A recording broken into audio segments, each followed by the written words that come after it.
রাত তখন 3:40। কুয়েতের উত্তর পশ্চিম প্রান্তে ক্যাম্প ইউরিং এর হেলিকপ্টার রক্ষণাবেক্ষণ এলাকায় আমেরিকান মেকানিকদের একটি দল একটি AH-64 অ্যাপাচে হেলিকপ্টার থেকে ইঞ্জিন খুলে নামাচ্ছিল।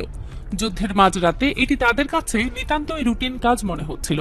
মরুভূমির এই কোণটা তখনও যুদ্ধের আঁচ পায়নি। কেউ জানতো না যে ঠিক সেই মুহূর্তে 8 মিনিট আগে ইরান থেকে ছোড়া ব্যালিস্টিক ক্ষেপণাস্ত্রের একটি শাল্ডো শব্দের 3 গুণ গতিতে নিচে নেমে আসছে। লক্ষ্য একটাই, ক্যাম্প ইউরিং এর হেলিকপ্টার ফ্লাইট লাইন। রাত 3:41 পুরো ক্যাম্প জুড়ে সাইরেন বেজে উঠল। সৈন্যরা ঘুম থেকে লাফিয়ে উঠে যে যা পড়েছিল তাই নিয়েই কংক্রিটের বাংকারের দিকে ছুটল। ঘাটির পেট্রিয়ট ব্যাটারির রাডার তখন দক্ষিণ পূর্ব দিক থেকে 5টি ব্যালিস্টিক লক্ষ্যবস্তু চিহ্নিত করে ফেলেছে। কম্পিউটার সবচেয়ে বিপজ্জনক ট্র্যাকগুলো বেছে নিয়ে জোড়ায় জোড়ায় PSC-3 MSE ইন্টারসেপ্টর নিক্ষেপ শুরু করলো। প্রতিটি ক্ষেপণাস্ত্র সাদা ধোঁয়ার লেজ ছেড়ে আকাশে উঠে গেল। মরুভূমির মাটি যেন স্ট্রাবোলাইটের আলোয় ঝলমল করে উঠল। PSC-3 ইন্টারসেপ্টর 80 নং ওয়ারহেডের দিকে ম্যাক 6 এর বেশি গতিতে ধেয়ে গেল। প্রতিটি ক্ষেপণাস্ত্র সক্রিয় KA ব্র্যান্ড সিকার এবং 180টি অ্যাটিটিউড কন্ট্রোল মোটর দিয়ে নিজেই পথ খুঁজে নিচ্ছিল। PSC-3 এ কোনো বিস্ফোরক ওয়ারহেড নেই। সেই অকল্পনীয় গতিতে ক্ষেপণাস্ত্রের শরীরটাই অস্ত্র হয়ে ওঠে। দুটো বেসবল একে অপরের দিকে 4000 মাইল বেগে ছুড়ে দেওয়ার মতো। দুটোই মেজর লিগ পিচার ছুড়েছে। মিলন মানেই দুটোর সর্বনাশ, ধূলিকণা হয়ে ঝরে পড়া। সেই রাতে প্যাট্রিয়ট সিস্টেম 5টির মধ্যে 3টি ওয়ারহেড ধ্বংস করতে সক্ষম হলো। সম্পূর্ণ অন্ধকারে ম্যাক 6 ক্লোজার স্পিডে মাত্র 8 মিনিটের সতর্কতায় 3টি ব্যালিস্টিক ওয়ারহেড মাত্র 40 সেকেন্ডে নিষ্ক্রিয় করা সত্যিকারের কৃতিত্ব। কিন্তু দুটো এখনো ধেয়ে আসছিল। এখানে ইরানের পরিকল্পনার গভীরতা বোঝা যায়। প্যাট্রিয়টের AN/MPQ-65 রাডার পৃথিবীর অন্য আকাশ প্রতিরক্ষা ব্যবস্থার সাথে তুলনীয় নয়।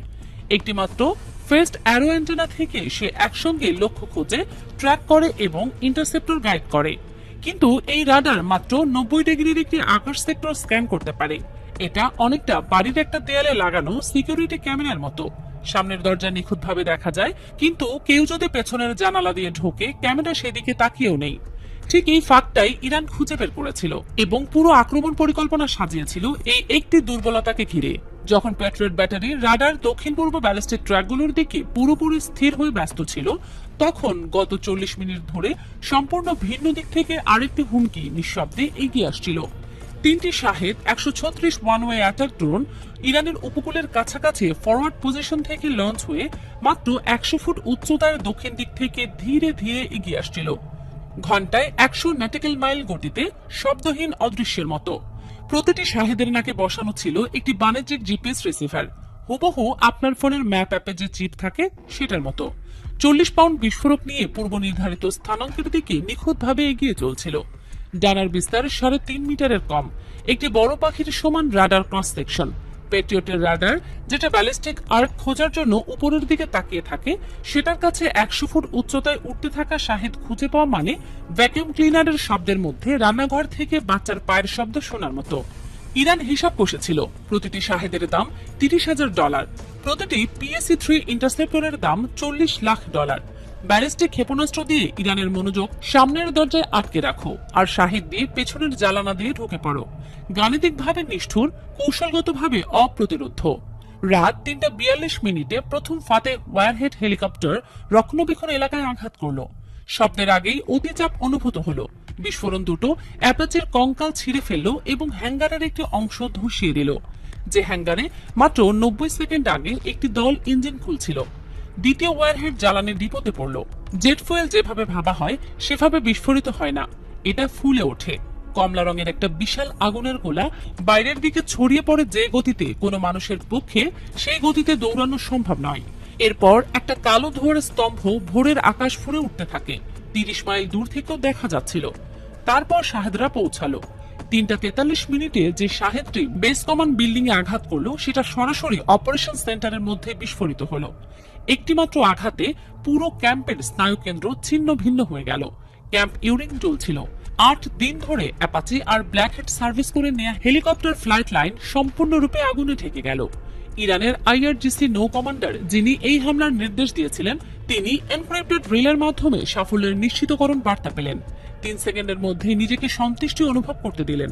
তারপর তাৎক্ষণিকভাবে দলকে লঞ্চার ভাঁজ করে উত্তরে সরে যাওয়ার নির্দেশ দিলেন। আইআরজিসি মতবাদ অনুযায়ী এই মুহূর্তে আমেরিকান আইএসআর লঞ্চ পজিশন চিহ্নিত করার আগে 20 মিনিটের মধ্যে লঞ্চার আড়াল করতে হবে, কিন্তু তারা যা আসছিল তার জন্য প্রস্তুত ছিলেন না। মাত্র কয়েকদিন আগেই পাকিস্তানে অনুষ্ঠিত একটি গুরুত্বপূর্ণ কূটনৈতিক বৈঠক শেষ করে ফিরে গেছেন ইরানের প্রেসিডেন্ট ইব্রাহিম রাইসি এবং দেশটির পররাষ্ট্রমন্ত্রী আব্বাস আরাকসি। এই সফরটি কোনো সাধারণ রাজনৈতিক সফর ছিল না, বরং মধ্যপ্রাচ্যের বর্তমান উত্তেজনাপূর্ণ পরিস্থিতির কারণে এটি ছিল অত্যন্ত গুরুত্বপূর্ণ একটি ঘটনা। তবে মিটিং এর ফলাফল যতটা না আলোচনায় এসেছে তার থেকেও বেশি আলোচিত হয়েছে ইরানের নিরাপত্তা ব্যবস্থা। পাকিস্তানে প্রবেশের সময়ই ইরানের বিমানের চারপাশে 6 থেকে 7টি ফাইটার জেট নিরাপত্তা দিয়ে নিয়ে যাচ্ছিল। তবে আসল চমকটা আসে ফেরার সময়। বিভিন্ন আন্তর্জাতিক প্রতিবেদনে বলা হয়েছে মিটিং শেষে যখন ইরানের প্রতিনিধি দল ফিরে যাচ্ছিল তখন তাদের নিরাপত্তা নিশ্চিত করার দায়িত্ব নিয়েছিল রাশিয়া। প্রতিবেদন অনুযায়ী ইরানের বিমানের সাথে মোট 9টি ফাইটার জেট ছিল। তার মধ্যে উল্লেখযোগ্য ছিল MiG-29 এবং Su-57 যুদ্ধ বিমান। এই দুই ধরনের বিমানই বিশ্বের অন্যতম শক্তিশালী যুদ্ধবিমান হিসেবে পরিচিত। বিশেষ করে MiG-29 কে বলা হয় ডগ ফাইটের রাজা, অর্থাৎ কাছাকাছি দূরত্বে সরাসরি আকাশ যুদ্ধে এটি অত্যন্ত দক্ষ। এটি এমন ভাবে ডিজাইন করা হয়েছে যাতে শত্রুপক্ষের বিমানকে খুব কাছ থেকে আক্রমণ করতে পারে।